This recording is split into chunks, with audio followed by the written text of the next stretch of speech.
Hey everyone, Dr. Ferguson again. I just thought I'd take a second to run over a topic that I get asked about a lot, and that's eyelid surgery.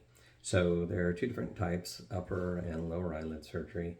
The one that is most commonly done in the clinic and most commonly done overall is upper eyelids. So a lot of times people will do it for functional reasons, but they also do it for cosmetic reasons. So when that skin in your upper lid starts getting heavy, and pressing down on your lids and making your eyes look like they're not as open as they used to be, then a lot of times it's a combination of both skin excess and descent of your brows.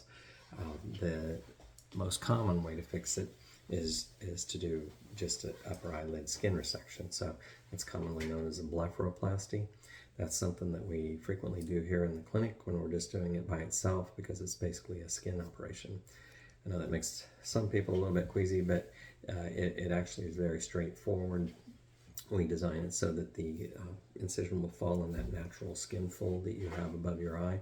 And with your eyes closed, we sort of pinch so that we can see how much we can safely remove before it starts to elevate your lid margin at all. And then once we determine that, we outline the skin that we're going to take out, numb you all up with some lidocaine, and then just take that strip of skin out. Make sure it's nice and dry, and then just run a suture back and forth. We leave the ends out and a loop in the center, and then have you come back about 5 to 7 days and just slide that suture right out. The reason we do it that way, that skin is very thin, so we don't want to put any buried sutures in there because you'd be able to see them and feel them. So this way we can just put it in there long enough to just sort of tack those edges together, and then once that occurs, we just slide that suture out, and there's no foreign body left in there. Most people hold up during that first week just because you get a little bit of bruising and swelling. Occasionally, some people will get shiners underneath because the blood kind of tracks around in some people. But for the most part, most people look pretty good to go after we get those sutures out at the end of the first week.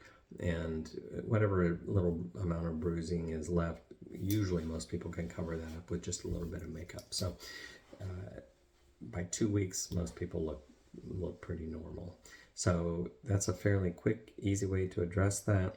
The lower lids are a little more complicated, and maybe I'll address that in a different video, but generally those are done in the operating room, and the recovery time is significantly longer for those. So if you have any questions about it, give us a call. If you'd like to come in and visit a little more length, be happy to do that as well. Just let us know, and hopefully we'll see you soon. Okay.